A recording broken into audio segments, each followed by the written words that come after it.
ਪੰਜਾਬ ਵਿਧਾਨ ਸਭਾ ਚੋਣਾਂ 2022 ਨੂੰ ਸ਼ਾਂਤੀਪੂਰਨ ਤੇ ਨਿਰਪੱਖ ਤਰੀਕੇ ਦੇ ਨਾਲ ਨੇਪਰੇ ਚਾੜਨ ਦੇ ਮੰਤਵ ਨਾਲ ਅੱਜ ਜ਼ਿਲ੍ਹਾ ਚੋਣ ਅਫਸਰ ਕਮ ਡਿਪਟੀ ਕਮਿਸ਼ਨਰ ਸ਼੍ਰੀਮਤੀ ਦੀਪਤੀ ਉੱਪਲ ਅਤੇ ਐਸਐਸਪੀ ਕਪੂਰਥਲਾ ਸ਼੍ਰੀ ਦਿਆਮਾ ਹਰੀਸ਼ ਓਮ ਪ੍ਰਕਾਸ਼ ਦੀ ਅਗਵਾਈ ਦੇ ਹੇਠ ਪੰਜਾਬ ਪੁਲਿਸ ਅਤੇ ਅਰਧ ਸੈਨਿਕ ਬਲਾਂ ਦੇ ਦਸਤਿਆਂ ਦੇ ਵੱਲੋਂ ਪੂਰੇ ਹਲਕੇ ਦੇ ਵਿੱਚ ਫਲੈਗ ਮਾਰਚ ਕੱਢਿਆ ਗਿਆ। ਫਲੈਗ ਮਾਰਚ ਦੇ ਵਿੱਚ ਸਟੈਟਿਕ ਸਰਵੇਲੈਂਸ ਟੀਮਾਂ, ਵੀਡੀਓ ਟੀਮਾਂ ਅਤੇ ਉੱਡਣ ਦਸਤੇ ਵੀ ਸ਼ਾਮਿਲ ਰਹੇ। ਸਥਾਨਕ ਦਾਣਾ ਮੰਡੀ ਵਿਖੇ ਫਲੈਗ ਮਾਰਚ ਸ਼ੁਰੂ ਹੋਣ ਮੌਕੇ ਸੁਰੱਖਿਆ ਦਸਤਿਆਂ ਨੂੰ संबोधन करते हुए जिला चोन अफसर का की कहना सी, आओ दिखाते हैं तुहानू। जैसे कि आपको पता है कि इलेक्शंस का काम चल रहा है, कोड लगा हुआ है, तो आज हम जितने भी आरओ ऑफिसेज हैं मैं उनको चेक कर रही हूँ। कल मैंने कपूरथला का किया था, आज मैं सुल्तानपुर चेक कर रही हूँ कि सो दैट जो ईसीआई की गाइडलाइंस हैं, जो रिपोर्ट्स भेजनी होती हैं वो प्रॉपर बन रही हैं या नहीं है, उनको चेकिंग करने के लिए मैं आई हूँ। एंड ऑफ कोर्स इनको मोटिवेट करने के लिए, क्योंकि हमारे आरओ ऑफिसेज में भी काफ़ी कोविड पॉजिटिव आ रहे हैं, सो वो सब चीज़ें भी देखने के लिए एंड राउंड द क्लॉक यहाँ पे काम चल रहा है, तो स्टाफ की मोटिवेशन भी बहुत ज़्यादा रिक्वायर्ड है।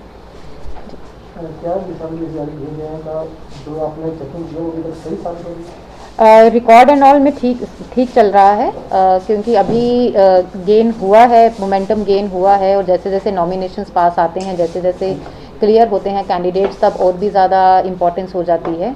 तो रिकॉर्ड ठीक बन रहा है, रिपोर्ट्स ठीक जनरेट हो रही हैं। अभी सब देखा गया है कि जो भी पॉलिटिकल मीटिंग हो रही है वो बिना परमिशन में हो रही है, उसके खिलाफ क्या कार्रवाई करनी है? काफ़ी नोटिस इशू हो रहे हैं। इनफैक्ट मैं चाहूँगी कि आप लोगों से भी इन्फॉर्मेशन अगर आरओज़ को मिलती रहेंगी, क्योंकि देखिए पॉलिटिकल पार्टीज़ को भी इस माध्यम के थ्रू मैं कहना चाहूँगी, क्योंकि ईसीआई की गाइडलाइन बिल्कुल क्लियर है। अभी बड़ी मीटिंग्स या रैलीज़ ईसीआई ने नहीं इंश्योर करी हैं, सिर्फ 50 तक की गैदरिंग वाली मीटिंग्स जो हैं वो भी इनसाइड हो सकती हैं।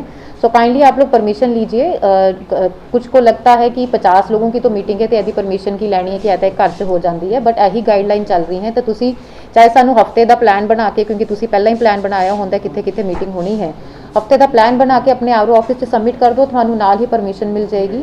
इट्स बेटर कि उन्होंने परमिशन लिया के करो, अदरवाइज बाद च कंप्लेंट आती रहती है।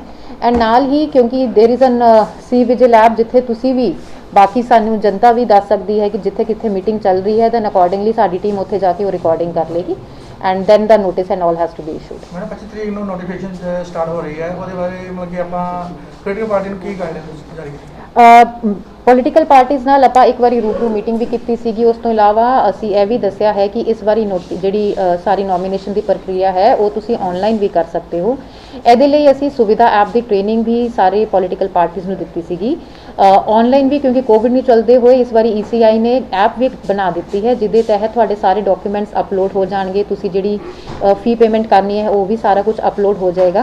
तो that is another easy thing. Otherwise जेकर तुसी इत्थे आके आरओ ऑफिस आके कराना अपनी नॉमिनेशन फाइल करना चाहते हो वो भी कर सकते हो, but of course the number of people who will be accompanying for the nomination इस बारी वो रिड्यूस कर दिए गए हैं, क्योंकि कोविड का इस टाइम प्रकोप चल रहा है। दूसरी साइड ਤੇ ਆਨੇ ਆ ਕਿ ਜਿਹੜਾ ਕੋਵਿਡ ਦਾ ਕਾਫੀ ਕੇਸ ਪੋਜ਼ਿਟਿਵ ਨਿਕਲ ਰਹੇ ਆ, ਇਸ ਵਾਰ ਵੈਕਸੀਨੇਸ਼ਨ ਦੀ ਮਤਲਬ ਕਿ ਬਹੁਤ ਕੁਆਂਟੀਟੀ ਘਟ ਰਹੀ ਹੈ, ਇਹਦਾ ਕੀ ਕਰਨਾ ਹੈ ਜੀ? वैक्सीनेशन इनफैक्ट मैं ਉਹਦੇ ਵਿੱਚ ਤੁਹਾਨੂੰ ਥੋੜਾ ਜਿਹਾ ਦੱਸਣਾ ਚਾਹੂੰਗੀ ਕਿ ਇਸ ਟਾਈਮ ਜ਼ਿਲ੍ਹੇ 'ਚ ਪਹਿਲੀ ਡੋਜ਼ ਜਿਹੜੀ ਹੈ 86% ਲੋਕਾਂ ਨੇ ਲੈ ਲਿੱਤੀ ਹੈ ਤੇ ਦੂਜੀ ਡੋਜ਼ ਜਿਹੜੀ ਹੈ ਉਹ 61% ਨੂੰ ਜਾ ਚੁੱਕੀ ਹੈ।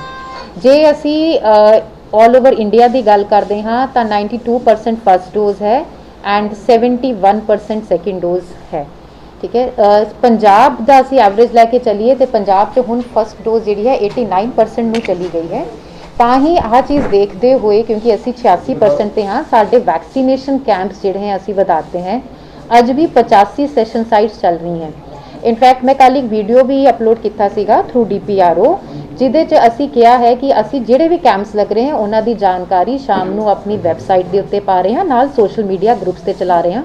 तो साढ़े जिहड़े ट्विटर ते फेसबुक ते पेज बनया होया डिस्ट्रिक्ट एडमिनिस्ट्रेशन DPRO कपूरथला दा, उत्थे भी वो साइट्स की सारी इन्फॉर्मेशन आ रही है। क्योंकि हुण असी 86% ते पहुँच गए हाँ, तो बहुत ज़्यादा काम साडा नहीं रह गया। तो मैं तुहाडे माध्यम के थ्रू अपील भी करना चाहूँगी कि कृपा वैक्सीन जरूर लगवाओ, क्योंकि आही चीज़ सामने हुण तक आई, आप चीज़ देख ही रहे हैं कि जब तो वैक्सीनेशन शुरू हुई है तो जिहड़ी मौतां दी दर है वो घट गई है, सीरीयस केसेस जिहड़े हैं वो घटने शुरू हो गए हैं। इनफैक्ट हुण तां प्रिकॉशन डोज भी लगनी शुरू हो गई है, जिन्हां दे 9 महीने का टाइम पूरा हो गया है दोनों डोजेज़ का, वो हुण प्रिकॉशन डोज भी लगवा सकते हैं। तो 15 तो 17 वाला एज ग्रुप जिहड़ा है वो भी हुण कोवैक्सीन है वो लगवा सकते हैं। मैडम एक लास्ट क्वेश्चन है, ਜਿਹੜਾ ਇਲੈਕਸ਼ਨ ਆ ਰਹੀ ਹੈ ਲੋਕਾਂ ਨੂੰ ਕੋਵਿਡ ਗਾਈਡਲਾਈਨ ਬਾਰੇ ਕੀ ਕਹਿਣਾ ਚਾਹੁੰਗੇ? देखिए इलेक्शन आ रही है तो मैं चीज़ एक थानू दसना चाहूँगी कि इस बार इलेक्शन कमीशन ऑफ इंडिया ने यह चीज़ बिल्कुल क्लीयर की है कि जोड़ा वोटिंग आवर है वो 1 घंटा होर वधाया जाएगा और जो लास्ट का 1 घंटा होएगा जिहदे विच जिहड़े सिम्पटोमैटिक पेशेंट्स आ जिन्होंने बुखार वगैरह है वो आके उत्थे वोट कास्ट कर सकते हैं। पोलिंग स्टेशन के उत्ते PPE kit, sanitisers, tissues and soaps, scanners, thermal scanner सारा कुछ प्रोवाइड कराया जाएगा। वो हैल्थ किट्स बन के साडे कोल आनियां भी शुरू हो गई हैं। हरेक पोलिंग स्टेशन के उत्ते असी एक वखरा काउंटर बनावांगे, रेस्टिंग एरिया बनावांगे जिथे सारे सिम्पटोमैटिक पेशेंट्स हैं वो वेट कर सकते हैं जब तक उन्होंने नंबर नहीं आता। But we all have to be safe. तो काइंडली तुसी मास्क पा के रखो जी, सैनिटाइज करो अपने हाथ, क्योंकि हजे पीक अंदेशा है कि हजे भी पीक नहीं आई, हजे पीक आनी है, केसेस साडे हजे भी ज़्यादा आ रहे हैं। So we have to be safe. Vidhan Sabha चुनाव में लैके लोगों को की यकीन दिवाते हो तो की अपील करना चाहोगे? ਅੱਜ ਮੈਂ ਤੇ SSP ਇਸ ਲਈ ਹੀ ਇੱਥੇ ਸੁਲਤਾਨਪੁਰ ਆਏ ਹਾਂ ਐਂਡ ਲੋਕਾਂ ਨੂੰ ਆਹ ਚੀਜ਼ ਦਿਖਾਉਣ ਲਈ ਕਿ ਐਡਮਿਨਿਸਟ੍ਰੇਸ਼ਨ ਤੁਹਾਡੇ ਨਾਲ ਖੜੀ ਹੈ। ਤੁਸੀਂ ਬੇਖੌਫ ਹੋ ਕੇ ਵੋਟ ਆਪਣੀ ਕਾਸਟ ਕਰਨਾ, ਕਿਸੇ ਪ੍ਰੈਸ਼ਰ 'ਚ ਆਉਣ ਦੀ ਜ਼ਰੂਰਤ ਨਹੀਂ ਹੈ। ਅੱਜ ਮੈਂ ਤੇ SSP ਫਲੈਗ ਮਾਰਚ ਲਈ ਸੁਲਤਾਨਪੁਰ ਆਏ ਹੋਏ ਹਾਂ। We are just about to start it and ਤਾਂ ਹੀ ਅਸੀਂ ਇਹ ਸਾਰੀ ਚੈਕਿੰਗ RO ਆਫਿਸ ਦੀ ਵੀ ਕੀਤੀ ਹੈ ਕਿ ਇੱਥੇ ਵੀ ਕਿਸੇ ਤਰ੍ਹਾਂ ਦੀ ਕੋਈ ਪ੍ਰੋਬਲਮ ਨਾ ਆ ਰਹੀ ਹੋਏ। ਸਾਰੀ ਰਿਪੋਰਟਾਂ ਜਿਹੜੀਆਂ ECI ਦੇ ਨੋਰਮਸ ਦੇ ਹਿਸਾਬ ਨਾਲ ਬਣ ਰਹੀਆਂ ਹੋਣ। आज जो है सुल्तानपुर लोधी के अंदर फ्लैग मार्च निकाला गया है विद डिस्ट्रिक्ट पुलिस और पैरामिलिट्री फोर्सेस जो बाहर तो आई है उन्होंने नाल भी और सिविल एडमिनिस्ट्रेशन भी साथ में है। फ्लैग मार्च जो है उसका मकसद ये लोगों के अंदर कॉन्फिडेंस पैदा करना और जितने असामाजिक तत्व हैं उन पर रोक लगाना। जो भी कोई इस तरह की जो वोटर्स को इन्फ्लुएंस करने की गलत तरीके से जिसकी इन्फॉर्मेशन वगैरह आती है या हमें ऐसी नॉलेज मिलती है, उस चीज़ को रोकने के लिए लोगों के अंदर एडमिनिस्ट्रेशन के प्रति कॉन्फिडेंस जगाने के लिए हम जो है फ्लैग मार्च निकाल रहे थे आज, और ये काफ़ी अच्छा था। ऐसे ही जो है बाकी सब डिविजन्स में, बाकी कंस्टिट्यूंसीज में निकाला जाएगा। सर इलेक्शन के संबंध में और रिपब्लिक डे आ रहा है और उसके लिए क्या प्रबंध किए जा रहे हैं? इलेक्शन के संबंध में तो हमारे पास जो है बाहर से भी फोर्स आई है। हमारे ज़िले की भी जो है हमने 80% फोर्स जो है वो इसी ड्यूटी के अंदर निकाल ली है। सारे के सारे जो पोलिंग लोकेशंस है, स्टेशंस है, उनको चेक किया जा रहा है। प्लस जितने भी जगह जहाँ पे मशीनें आई हैं उन पे गार्ड लगाई गई है। हर बार रूटीन के अंदर जो है फ्लैग मार्च निकाला जा रहा है। जितने भी असामाजिक तत्व हैं उनकी चेकिंग की जा रही है। आपने देखा भी होगा कि डेली जो है ऑलमोस्ट सुबह जो है जो भी पिंड जितने हैं जहाँ पे नशे की खबर है, जहाँ पे इलीगल लिकर की खबर आ रही है, वहाँ पे रेड करी जा रही है, लोगों को पकड़ा जा रहा है, प्रिवेंटिव एक्शन लिए जा रहे हैं। चारों तरफ जो है हम पर्चे भी रजिस्टर कर रहे हैं, चाहे वो छोटी क्वांटिटी में रिकवर हो रहा है या बड़ी क्वांटिटी में हो रहा है, सब पे एक्शन लिया जा रहा है। रिपब्लिक डे परेड के लिए जितनी भी जगह हैं जहाँ पे जहाँ पे झंडा लहराना है वहाँ पे जो है हम उसकी गार्ड लगा रहे हैं।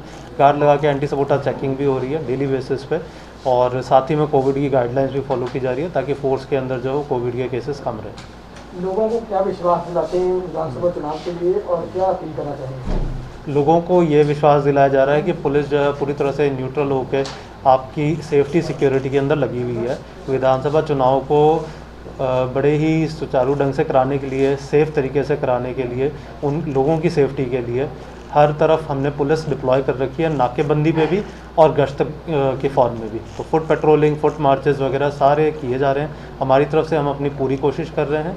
फिर भी कहीं पे किसी को अगर कोई खबर आती है, इन्फॉर्मेशन आती है, वो पुलिस को कांटेक्ट करके उसकी जानकारी दे सकते हैं। सर जिन लोगों के पास पर्सनल वेपन है उनको बोला गया है कि जमा कराने के लिए कितने % लोगों ने जमा करवा लिए?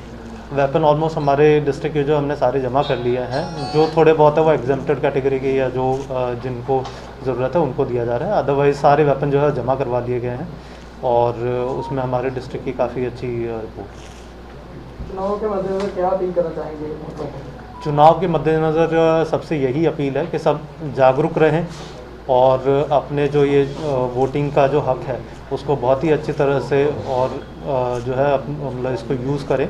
किसी भी तरह के इन्फ्लुएंस में आने की ज़रूरत नहीं है, और अगर कहीं पे कोई खबर मिलती भी है कि कोई इन्फ्लुएंस करने की कोशिश कर रहा है तो पुलिस को तुरंत इन्फॉर्म करें।